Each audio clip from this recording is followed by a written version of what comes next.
All right, welcome to today's training. I'm going live right now on how to captivate your audience on the stage. I'll be going live a little bit later on some stuff on Bitcoin and MicroStrategy. So let's jump in on how to actually captivate people from the stage, okay?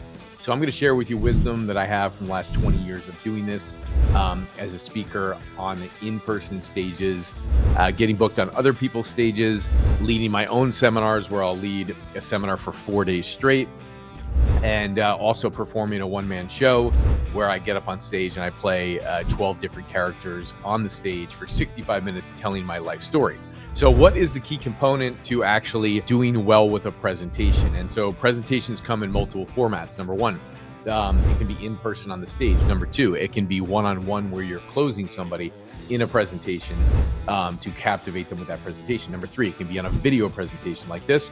Or number four, it can also be on like a webinar presentation or a virtual seminar or a sales video that you're presenting. So what is the key to presentations, right?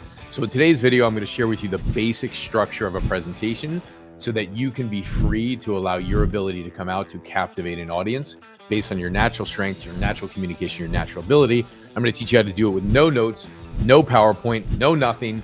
How do you actually speak without those things? All right. And I've done this for years and years and years.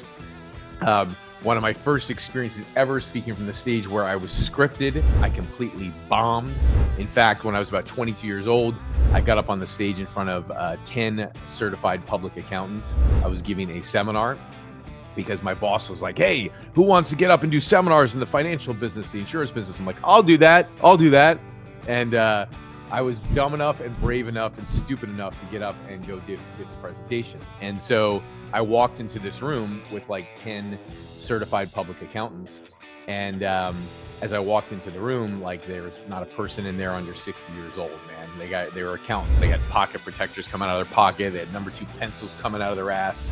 You know, I was like, this is going to be a tough one to win. So I get up at 22 and I'm like, I got this thing, right? I've rehearsed this thing like 15, 20 times. I know the script word by word by word. I'm going to nail this presentation. And I walk up on stage and I go blank. And the harder I try to remember the lines, the more I go blank. And then 2 beads of sweat just starts like dripping down my forehead.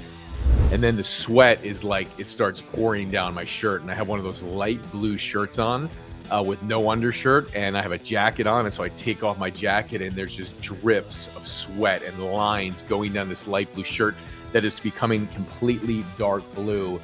And my shirt becomes waterlogged. And I decide in the middle of the presentation where I'm totally blank, soaking wet shirt, that I am going to take a seat in the front row of the audience. And we are literally watching nobody on the fucking stage. And it's the most embarrassing moment of my life. 60 seconds feels like an eternity. And then I do the brightest, most incredible thing in the history of speaking. I get back up on stage with a soaking wet shirt from sweat. And I deliver the talk and I finish my presentation and I deliver the worst talk ever, talk ever in the history of speaking. And I was so mortified. I'm like, I am never, ever going to speak again. And I learned a couple things from this, but before I share the lesson with you, I was like, I will never get up on stage again. And I pretended I was sick for like a week straight. I couldn't confront my boss. I couldn't confront anybody in my office. And then a week later, I came back and I'm like, set the date. I am going to do another seminar 2 months from now. Get that CPA firm that I bombed in front of on that stage in that seminar room. Get another group of people in there, and I'm going to get back and redeem myself. And sure enough, 2 months later, I get back on the stage. There's like 40 people. I do a seminar for like 3 hours that night, and I crush it. And our firm brings in like $40,000, which was a big deal for me at 22 years old.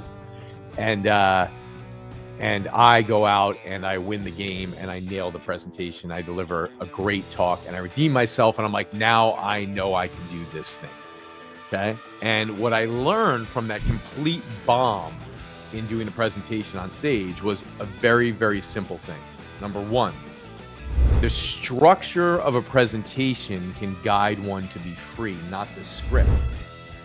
So while I was memorizing stuff and relying on a script to actually say every word of the script without really knowing what I was communicating, the moment I went blank, all gone.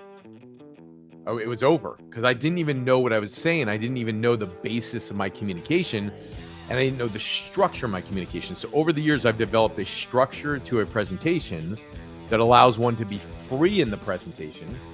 And by following the structure, you can be free and you can communicate freely to an audience. And that if you know the structure, you can communicate for 60 minutes, you can communicate for 2 hours, 3 days, 4 days, 1 day.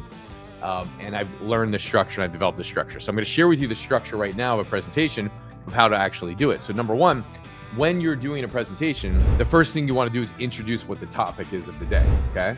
And so when you start a presentation, you tell people, hey, here's what I'm here to talk about today, X, Y, Z, all right? And then they know what you're here to talk about. And then in a presentation, whatever the topic is, let's say you're talking about finance, or let's say you're talking about real estate, or let's say you're talking about how to grow a business, or let's say in a presentation, you're teaching people how to do gardening, right? In that presentation, before people are really willing to listen to the content, you have to establish a problem and an opportunity. And so let's say I'm teaching the subject of public speaking, right? And I go, hey, one of the problems is that when people get up on stage, they have fear. They lack confidence because they don't understand the basic structure of a presentation. And then finally, they don't know how to confront the audience fully. So instead of confronting the audience and giving the communication to them, people kind of walk side to side on a stage, or they don't look into a camera, or they don't confront the actual audience or the thing they have to communicate to. And this is big when you're doing videos, like if you're doing a video ads or something like that, and you're about going to do an ad and your eyes are all over the place. You got to confront the camera and give the communication to where you want to give it. If you're on a stage, the biggest thing you can do to avoid stage fright when you're on a stage is you can actually just get up and confront the audience. Stand there, plant your feet, confront the audience, and be present with the audience. And when I first got up on stage when I was 21, I just shared my worst talk with you 3 talks in at 22 where I broke into sweats. But when I first got up on the stage at 21, my first talk ever, I was speaking, but I would pace back and forth, and I was pacing. Hey, I'm going to talk to you today about this. I'm going to talk to you about this, and I'm pacing. I'm not confronting the audience. And so my communication is going nowhere. And that is a major, major problem. So even though I was telling stories on the stage, I was caught up in my head of thinking of the story, thinking of what I was going to say, because I never planted my feet, got stable, and like, boom, this is my space. And I didn't confront the audience and deliver communication straight to the audience. So my first talk ever bombed. Third talk ever broke into sweats because I didn't know how to confront an audience. And so most nerves come because when somebody's trying to communicate on a stage or communicate in general, they're not sending the communication anywhere. The communication's staying stuck in their head. So if the communication doesn't go to the terminal that you're trying to communicate to, it stays in the head and all the energy bunches up and you create this nervous loop of energy that's just and it comes out like that. Not good at all. At all.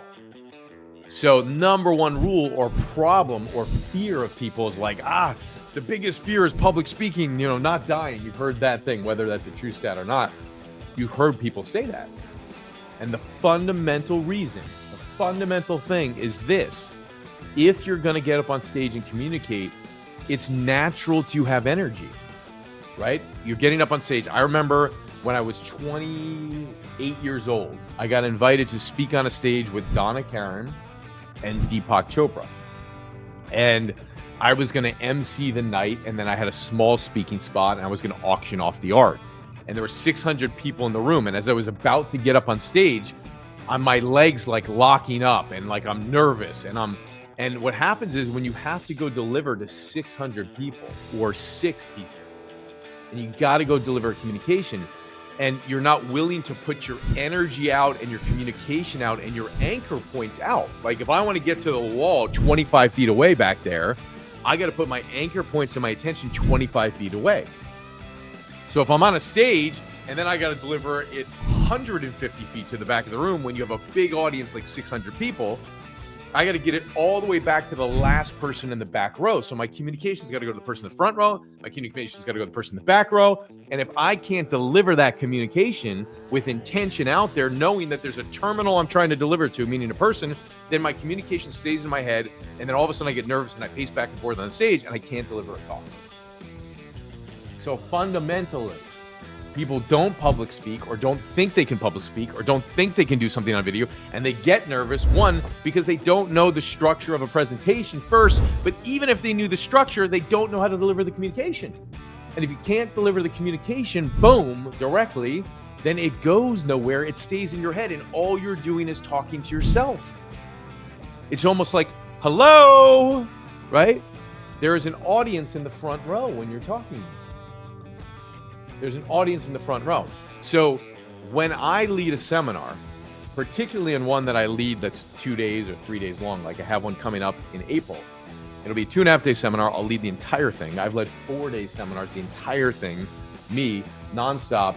You imagine how much content you got to deliver over 4 days? Well, if you know the structure and you're an expert in what you do, it's easy. But the problem people have is you don't know the structure.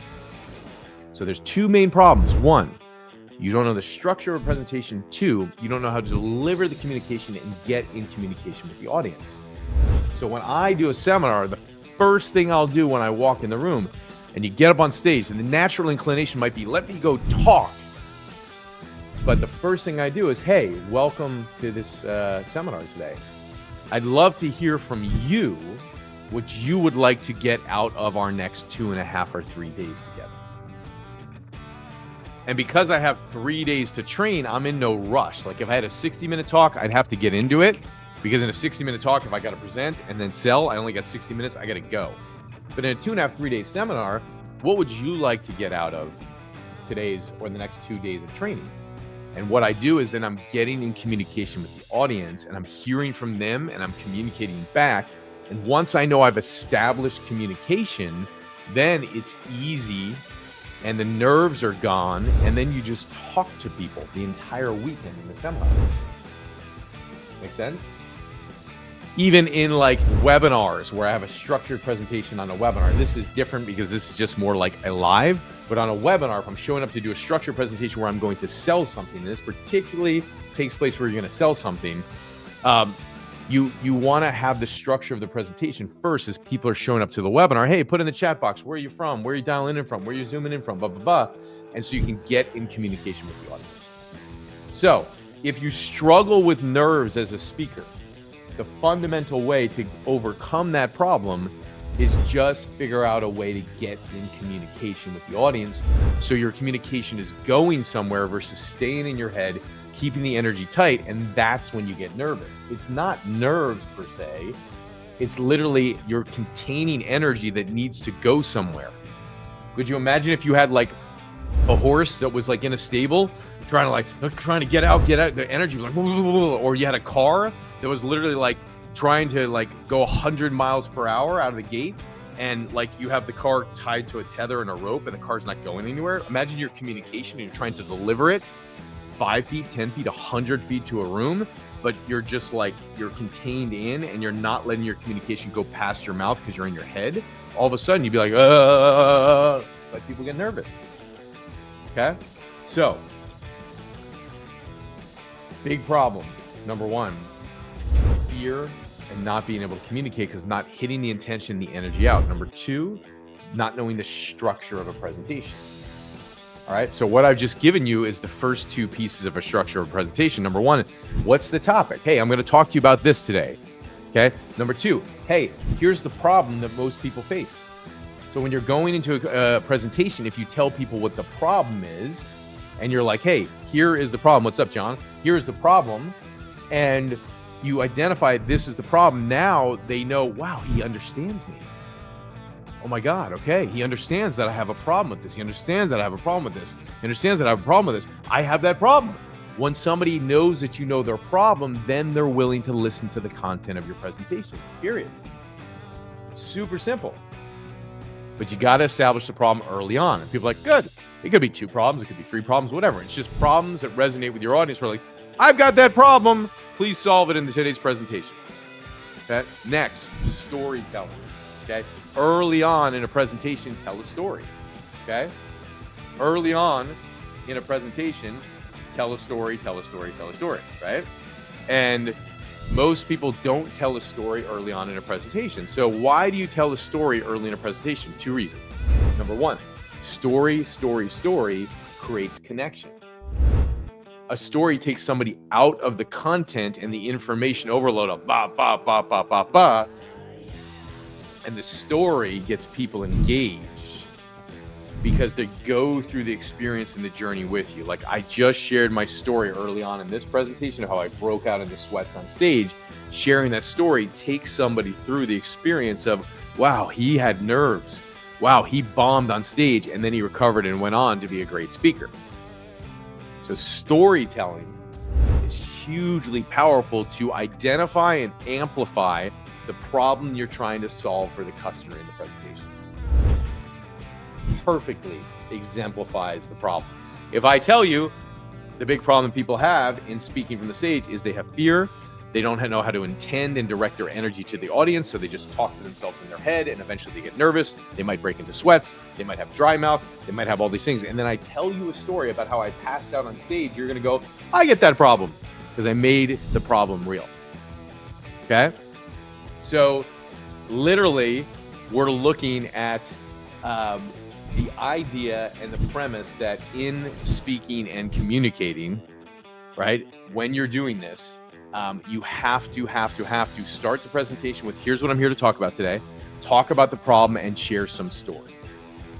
And that's the basic structure of a presentation. Then you're going to get into the solution of like, okay, if I'm teaching you how to make money in real estate, if I'm teaching you how to build a speaking business, if I'm teaching you how to plant flowers in a garden, whatever you're teaching, whatever you're presenting to somebody, I'm teaching you how to be a good cybersecurity in your firm. I go into the topic, the problem, the story, right? And then I get into the content of the presentation, which is, I'm going to teach you 3 things today about XYZ. So I get into the content of the presentation. I'm going to teach you these 3 things today, and then you teach point number 1, point number 2, point number 3. Because in the beginning of a presentation, you identify the problem, you tell a story that reinforces the problem so the audience knows you face that problem, and then you teach content that gets them out of the problem into the solution. So then eventually when you get into your pitch, if you're going to sell from the stage, if you're going to sell on webinars, if you're going to do sales videos, when you get into the pitch, they've seen the problem, they've heard a story that connects with them, they have 3 very specific points on how to get out of the problem, and then you lead them right into the solution and go buy. And that is how you do presentations. It's really simple. Now, if you want to bring the presentations even more to life, the way you bring the presentations even more to life is this. You actually share success stories of customers that have had success implementing the solution that you're teaching about. So throughout a presentation, I'm going to teach content piece number 1, content piece number 2, content piece number 3, and I'm going to go into that content. After each content piece or a couple pieces of content, I will share a success story of somebody who overcame the problem, implemented the solutions, and got the results. And that is the basis for a successful presentation. Pretty simple. It's not any more complex than that. And the recap is, I'll give you right now, is number 1, you start off a presentation. What's the topic? Number 2, you hit the problem. Number 3, you share a story somewhere in there of your own journey or somebody else's journey who faced the problem, overcame it.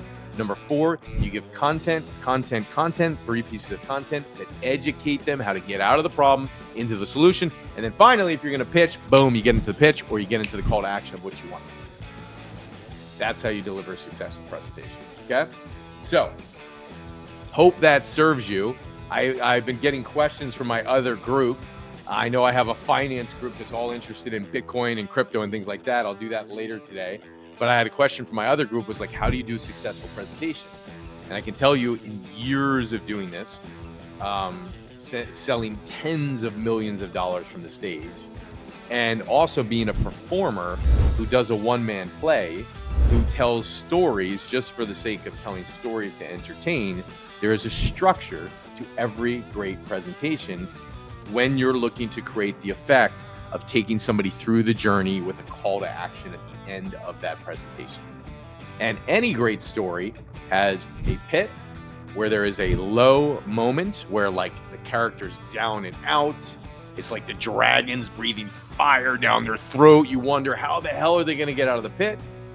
And then the character crawls out of the pit, searches for the answers, finds a partial solution, boom, drops back down, that wasn't it. Searches, finds a partial solution, oh, drops back down, that wasn't it. Searches, finds a partial solution, oh, drops back down, that wasn't it. And all of a sudden, there's a breakthrough. And the breakthrough is like, wow, the wow moment, the result, and the climax of the story. And that's how I do my storytelling. So when I'm doing my one-man play, which is 65 minutes, I did it in Edinburgh, which is the largest theater festival in the world, a fringe festival. I did a 6-week run in Los Angeles. I've done it in different parts of the country, different parts of the world, all different stages I've done it on. And that is the basis of how I tell the story. So in summary, storytelling is a powerful component of presenting. I just gave you the structure of a presentation. I hope it serves you.